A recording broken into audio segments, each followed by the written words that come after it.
Hi everyone, my name's Diff from Down Under Network. In this video, we'll be taking you through how to manage your first event within Down Under Pairings, and more specifically, the things you need to do on the day. Simply go to your tournament within Down Under Pairings and click on Manage Tournament.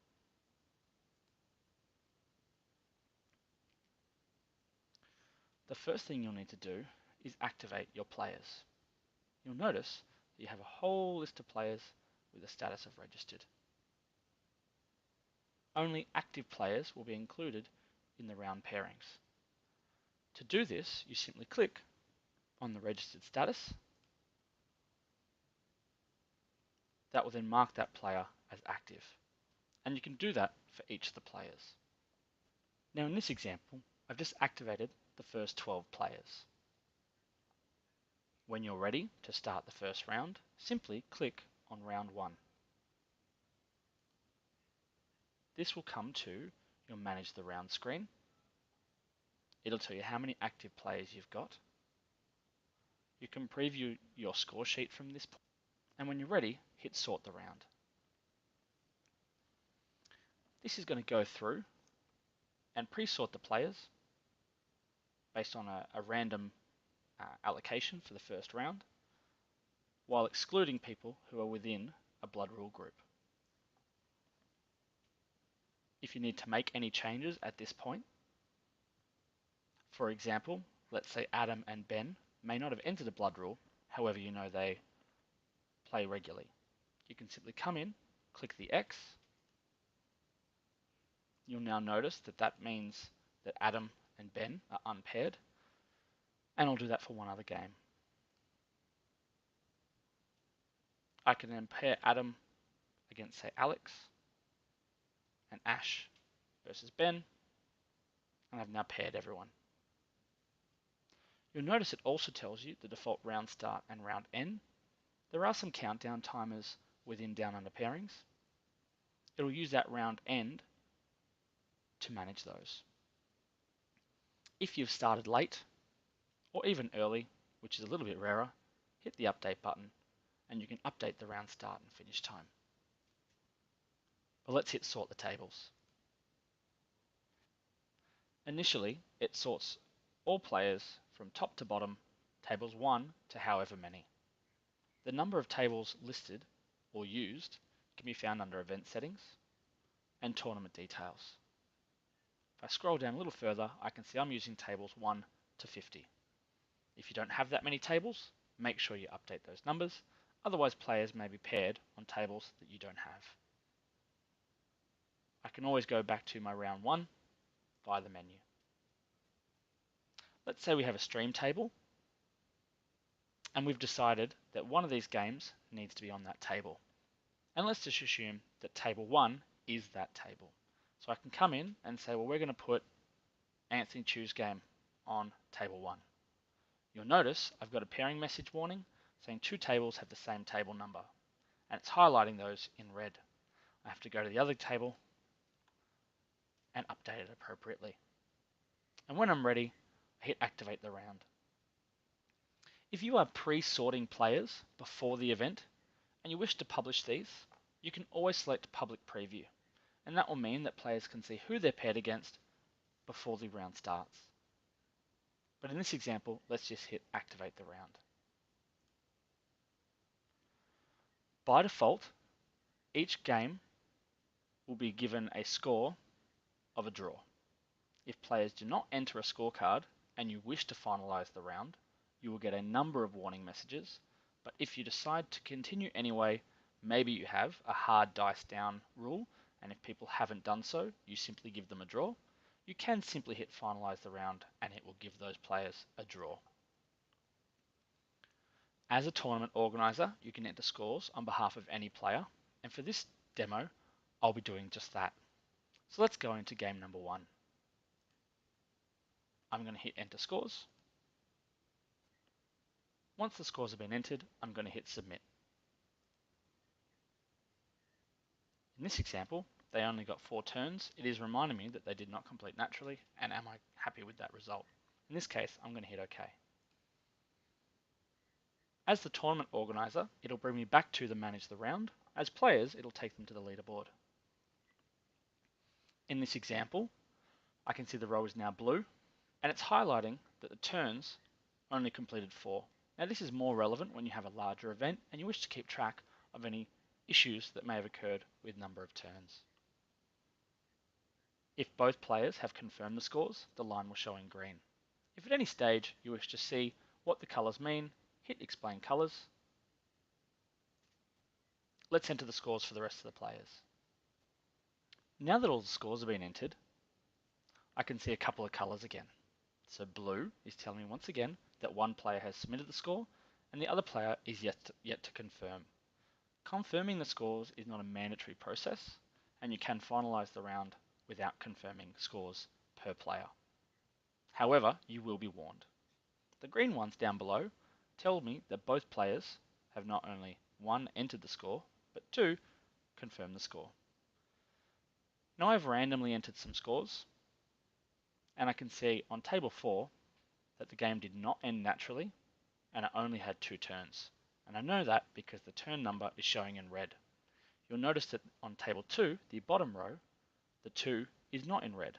And that is because the game did end naturally, and that was most likely because they were tabled. Now that all scores have been entered, I simply hit Finalize the round. It will give me a warning telling me that some players have not completed both sides of the scorecard. But we are safe to continue because at least one player has entered a score.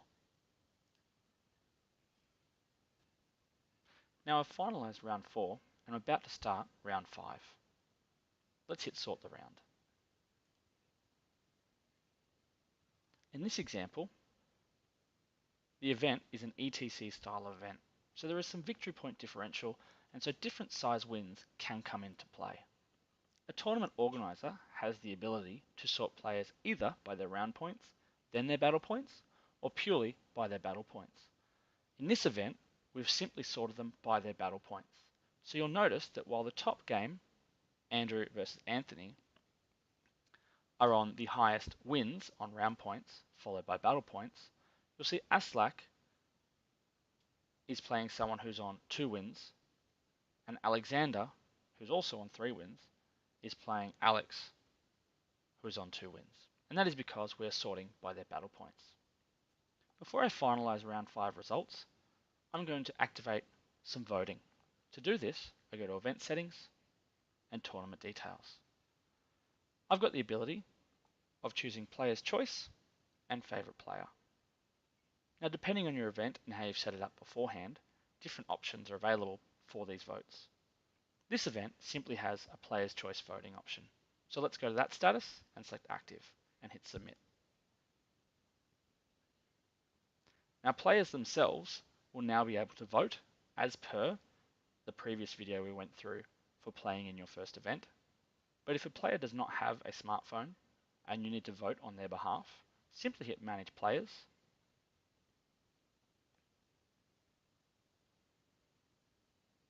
Click on the player name. Let's click on Andrew.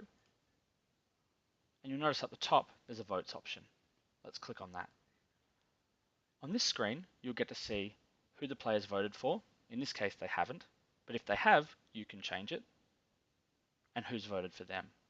Let's go in and select just the first 2 in the list. And hit Save.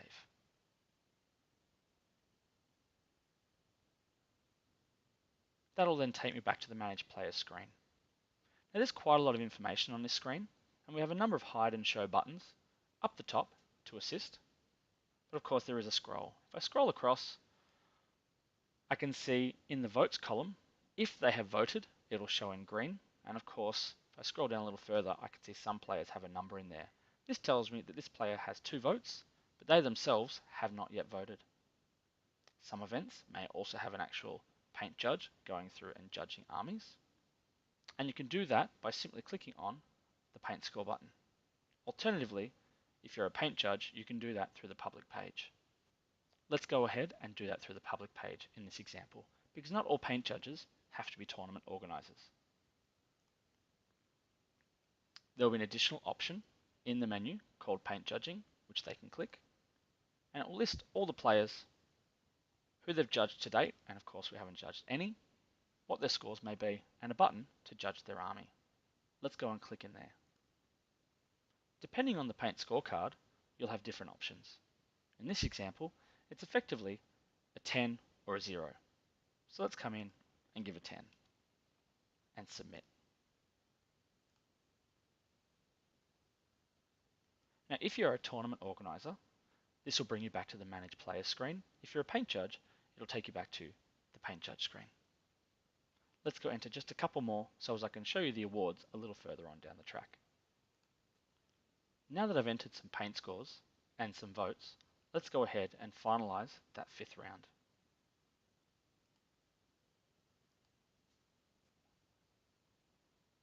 Now that the final round has been finalized, it's taken me back to the Manage Players screen. Let's go ahead and hit that awards button.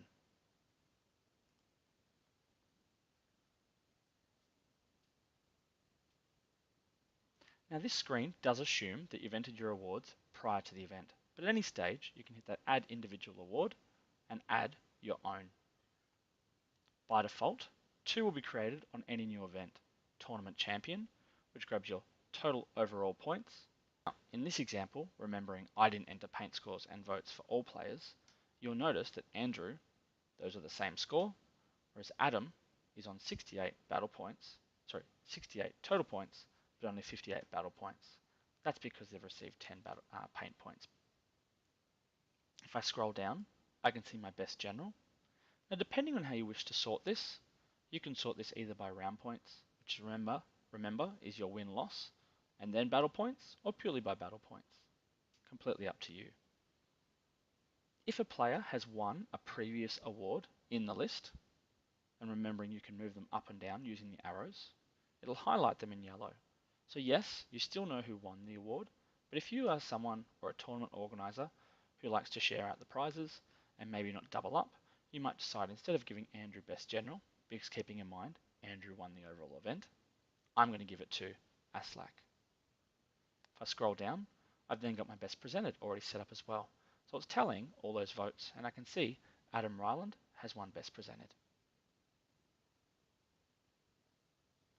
If you want to publish these results, so as players can see all the scores, simply hit the Publish Results button. Until then, if I hit Public Page and go to Leaderboard, it is only showing me battle scores. So those paint scores, the votes, or any other modifiers that you may have had for late lists or early lists are not showing up. Hit Publish Results.